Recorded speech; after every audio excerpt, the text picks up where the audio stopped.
स्वागत है आप सभी का हमारे YouTube चैनल पर। आज की इस वीडियो में हम हिमाचल प्रदेश जीके के क्वेश्चन सॉल्व करेंगे और हम इनको जो डिटेल में सॉल्व करेंगे। आई होप आप लोगों को ये जो सेशन है HP जीके का ये आपको पसंद आएगा। तो लेट्स स्टार्ट। क्वेश्चन नंबर 1 देखिए, विच of the following streams divided Balh valley रफली इनटू 2 पार्ट्स। निम्न में से कौन सी जो धारा है वो बल्ह घाटी को मोटे तौर पर 2 भागों में विभाजित करती है। तो वो जो धारा है जो बल्ह घाटी को 2 पार्ट्स में डिवाइड करती है वो धारा है आपके ऑप्शन डी सुकेती। और जो ये सुकेती है आपकी ये ट्राइब्यूटरी है किसकी, रिवर व्यास की। और ये आपकी 2 भागों में बांटती है बल्ह वैली को। ये जो बल्ह वैली आपके कहाँ पड़ती है, डिस्ट्रिक्ट मंडी में। और ये मंडी की काफ़ी फर्टाइल वैली है आपकी बल्ह वैली। और 1962 में इंडिया और जर्मन में जो एग्रीमेंट हुआ था कृषि परियोजना से, उसके बाद इस घाटी का जो इकोनॉमिकली काफ़ी डेवलपमेंट हुई है इस घाटी की, इस एग्रीमेंट के बाद जो इंडिया और जर्मन के बीच हुआ था 1962 में। तो जो रिवर व्यास है आपकी, इसका जो ओरिजिन होता है वो कहाँ से होता है, वो रोहतांग पास के समीप से होता है। उसके बाद ये आपके कुल्लू में एंटर करती है, कुल्लू के बाद ये आपके मंडी में प्रवेश करती है, कहाँ से, बजौरा से। उसके बाद ये मंडी को एक स्थान आता संधोल, वहाँ पे छोड़ती है और कांगड़ा में प्रवेश करती है। और इसकी जो सहायक रिवर है वो सुकेती है, ऊहल है, आपकी चक्की खड्ड होगी, बिनवा होगी, देहर होगी। तो रिवर से रिलेटेड बहुत सारे जो हमने क्वेश्चन प्रीवियस वीडियो में बहुत बार डिस्कस कर लिए हैं हम। तो आपको ये क्वेश्चन समझ में आ गया होगा कि जो बल्ह वैली आपकी कहाँ है, डिस्ट्रिक्ट मंडी में, और वहाँ की काफ़ी फर्टाइल वैली है ये। The next question, before Mandi became a separate state in 1527 AD, it was an offshoot of which state? तो जो आपकी मंडी जो जब एक सेपरेट स्टेट बनी थी 1527 AD में, तो ये अलग शाखा थी किसकी, तो ये अलग शाखा थी आपके ऑप्शन डी सुकेत की। तो जो सुकेत रियासत की स्थापना वो पहले हुई थी। सुकेत रियासत की स्थापना हुई थी आपकी 765 में वीर सेन के द्वारा। और जो मंडी की आपकी हुई थी ये हुई थी 1000 में, किसके द्वारा, भाऊ सेन के द्वारा। जो भाऊ सेन थे वो सुकेत जो रियासत है उसके जो राजा थे साऊ सेन, उनके छोटे भाई थे। बट इनमें आपसी डिस्प्यूट बहुत ज़्यादा था, जिसकी वजह से जो भाऊ सेन थे उन्होंने सुकेत को छोड़कर मंडी में अपनी जो रियासत है उसकी नींव रखी।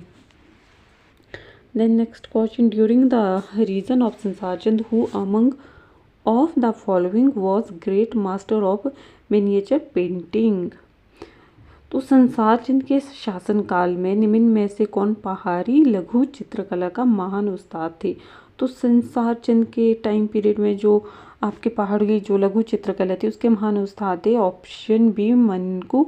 ये जो मानकू ये आपके संसार चंद के टाइम पीरियड में थी। और जो बाकी जैसे कांगड़ा पेंटिंग की जो थीम है वो एक लव थीम है भगवान कृष्ण और श्री राधा पे। और आपके ओल्डेस्ट जो पेंटिंग है वो बसौली स्कूल और आपको कहा जाता है।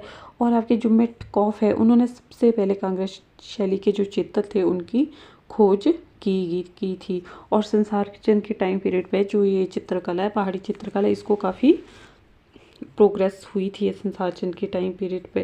Then next question, which of the following temple is built in Sutlej valley style? इनमें से कौन सा मंदिर है जो सतलुज वैली जो स्टाइल है उसमें बना है? तो ये बना है आपका ऑप्शन बी बहना महादेव टेम्पल।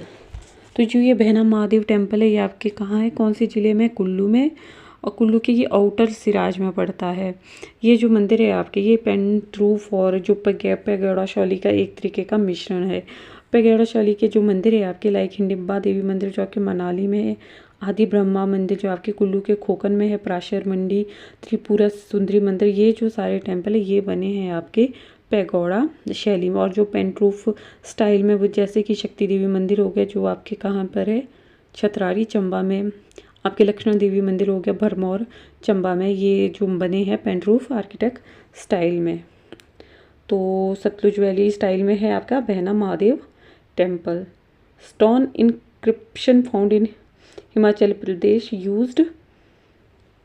ये जो स्टोन जो इंस्क्रिप्शन मिले हिमाचल प्रदेश में ये यूज़ होते हैं ब्राह्मरी स्क्रिप्ट में, शारदा एंड टांकरी स्क्रिप्ट में और आपके खरोष्टी स्क्रिप्ट में। तो ये जो स्टोन इनक्रिप्शन है ये आपके ब्राह्मी, शारदा, टांकरी और जो खरोष्टी स्क्रिप्ट है इन सब में ये मतलब इन तीनों में ही ये फाउंड हुए हैं। और जो हाईएस्ट नंबर ऑफ इंस्क्रिप्शन 36 जो आप मिले हैं वो कहाँ से मिले, चंबा रीजन से, और जो लिखे गए हैं आपके शारदा और टांकरी स्क्रिप्ट में। और इनको कहाँ पर रखा गया, चंबा के भूरी सिंह म्यूजियम में इनको रखा गया है। तो स्टोन इनक्रिप्शन है वो आपके ब्राह्मी, शारदा, टांकरी, खरोष्टी स्क्रिप्ट में फाउंड हुए इन हिमाचल प्रदेश में। Then question number 6, Chobia pass travel route is situated between, जो छोबिया यात्रा मार्ग है वो किसके बीच स्थित है। तो जो छोबिया पास ट्रैवल रूट है ये स्थित है आपके लाहौल और भरमौर के बीच में। लाहौल को कनेक्ट करता है किसके साथ, भरमौर के साथ। इसके अलावा आपके कालीचो पास हो गया, कुगती हो गया, शिपतिंग हो गया, छोबू हो गया, ये आपके कनेक्ट करते हैं लाहौल को भरमौर के साथ। अभी रिसेंटली एक पीजीटी के एग्ज़ाम में पूछा गया था, वारू पास जो चंबा को कनेक्ट करता है कांगड़ा के साथ। एनिमल पास जो आपके कहाँ पर पड़ता है, कुल्लू में, ये काफ़ी इम्पोर्टेंट पास है animal pass. Then next question, one of the stupas built by Ashoka is located in which of the place of Himachal Pradesh. Ashoka का एक स्तूपा जो हिमाचल प्रदेश में उनके द्वारा बनाया गया है वो कहाँ पर है। तो ये आपके स्थित है आपके कुल्लू वैली में। हेनसोंग थे उनके अकॉर्डिंग अशोक ने कुल्लू के कल्थ और कांगड़ा के चैंतरू में जो बौद्ध जो स्तूपास थे उनका निर्माण करवाया था। तो इसका आपका राइट आंसर है कुल्लू, ऑप्शन बी। इसके अलावा कालसी उत्तराखंड में भी अशोक कालीन स्तूपास है। Then next question, main post office branch Shimla was established in which year. Shimla की जो मुख्य है आपके डाकघर शाखा है वो किस वर्ष वहाँ पे स्थापित की गई थी। तो इसका आपका राइट आंसर ऑप्शन डी 1883 में तो ये वहाँ पर एस्टेब्लिश हुई थी। ये जो आपकी पोस्ट ऑफिस की मेन बिल्डिंग है ये जानी जाती थी कॉनी लॉज के नाम से।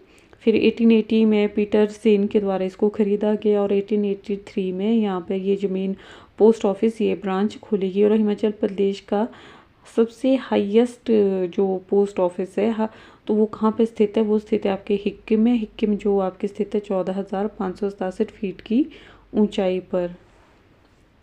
तो post office main post office branch Shimla में खोली गई थी 1883 में। The biggest tributary of the Sutlej river, जो सतलुज रिवर है इसकी जो सबसे बड़ी ट्राइब्यूटरी है तो वो है आपका ऑप्शन डी सीर खड बोला जाता है जिसको, जो आपके बिलासपुर में सबसे बड़ी सहायक नदी है रिवर सतलुज की। जो सीर खड है ये बाल घाट आती है एक जगह, वहाँ पे ये सुकर खड में जा मिलती है। फिर सीर खड जो है आपके हटवार या हातर के पास से बिलासपुर में एंटर करती है। और इसका जो आपका ओरिजिन होता है सीर खड का वो मंडी डिस्ट्रिक्ट से होता है। बिलासपुर में एंटर करती है ये आपके हातर या हटवार से। और यही इससे ही एक जगह आती है ना वहाँ पर ये आपके सतलुज में मर्ज हो जाती है आपकी सीरखड़, जो कि सतलुज की सबसे बड़ी ट्राइब्यूटरी है हिमाचल प्रदेश में। सीरखड़ जो आपकी कहाँ आती है, बिलासपुर में। Then question number 10, in 1588-89 AD which king of Kangra organized hill chiefs from Jammu to Kangra against Akbar. तो इसमें आपसे पूछ रहे हैं कि 1588-79 में कांगड़ा के किस राजा ने जम्मू से लेकर कांगड़ा तक की जो सारी पहाड़ी जो भी सरदारों को इकट्ठा कर अकबर के विरुद्ध संगठित किया था। वो जो राजा थे आपके वो थे आपके ऑप्शन बी बिधि चंद, जिन्होंने सारे पहाड़ी राजाओं को इकट्ठा कर किसके विरुद्ध विद्रोह छेड़ा था, अकबर के विरुद्ध राजा बिधि चंद ने।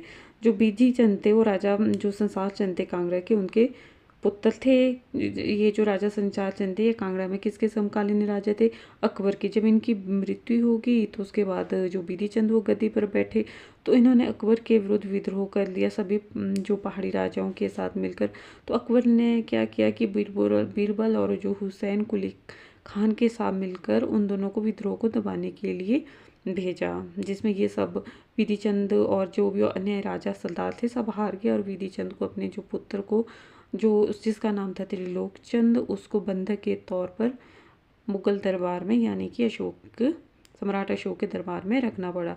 और फाइनली उन्होंने जो अकबर थे उनकी जो अधीनता वो स्वीकार कर ली। That's all guys, do like share and subscribe our YouTube channel.